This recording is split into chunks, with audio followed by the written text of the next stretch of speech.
Our opponents have brought up legitimate points about the benefits of abolishing the death penalty. However, there's a reason why it is still implemented in the United States. To begin, there is no practical plan with abolishing the death penalty. The only other consideration for punishment is life imprisonment without parole. However, there are many reasons why it would not suffice. First of all, by abolishing the death penalty, our opponents are agreeing that no crime is worthy of capital punishment. It would mean that even if a man or group committed genocide, they do not deserve to be killed. Why should that be? Under our utilitarian approach, no one benefits from the criminal being let off except the criminal himself, or the prison guards. By giving the criminal life imprisonment, you are diminishing the worth of all the innocent lives lost. How is this justified? The renowned moral philosopher Immanuel Kant stated that a punishment must always correspond to the crime. When a murderer violates another individual's right to live, the murderer themselves do not deserve that privilege. If the murderer is pardoned or a lighter punishment is set, the justice would be in a ridiculous and arbitrary condition.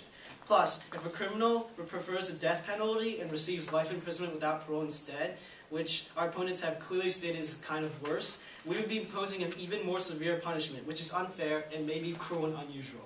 In addition, the criminal may be gaining benefits from the prison than their original condition. Imagine this scenario.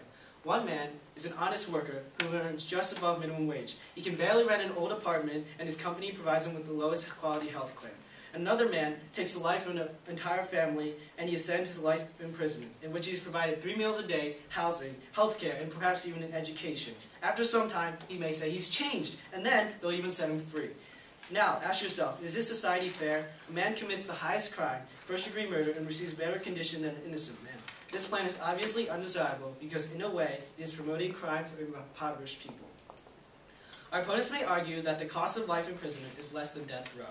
This would seem highly unlikely because you are feeding and housing a person for life, while death row is just like 10 years at max. However, we will not debate the numbers, since different cases vary on cost and different sources say different things.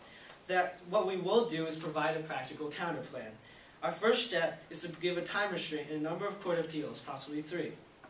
The biggest problem with the death row now is that it takes too long and just goes through appeal after appeal. This leads to the highest cost that they're talking about. In our plan, the accused would be given the allotted time, perhaps 2 years, or the number of appeals, whichever comes first. There will be an odd number of appeals and the majority ruling will stand. This will significantly reduce the cost of death row and the anxiety of families while not increasing the risk of innocent condemnation. Also, we will tighten the criteria for the death penalty. In Kant's opinion, a death penalty is justified only regarding murder and not any other crime unless it causes a very substantial damage to society. The status quo already limits the criteria to encompass mostly death-related crimes. Offenses that could be taken out include large-scale drug trafficking, attempted murder of officers, jurors, or witnesses, espionage, and treason. These could be restrained to life imprisonment or less, since lives were not taken. The negative side will not deny that there's a small possibility of innocent people being convicted. However, this chance is very low. We must remember that our justice system goes off the motto, innocent until proven guilty. This means that there must be sufficient evidence, beyond a reasonable doubt. Even if the person could be guilty, but there's not enough evidence, they will not be sentenced. With the technology today, DNA testing is usually accurate, but even that may not suffice. On the other hand, this possibility is a price we must take. Again, based on Kant's theory, if punishment of an innocent person is a mistake of justice administration, failure to punish a criminal indicates the absence of justice, which is worse than mistake. We'd rather have justice, if flawed, than no justice at all. One cannot eliminate the aspect of wrongful convictions by proposing life imprisonment without instead. Our opponents are saying life imprisonment without parole. This means that they are not being let out. The affirmative side has failed to show that their plan could reduce convicting innocents, thus this point is invalid.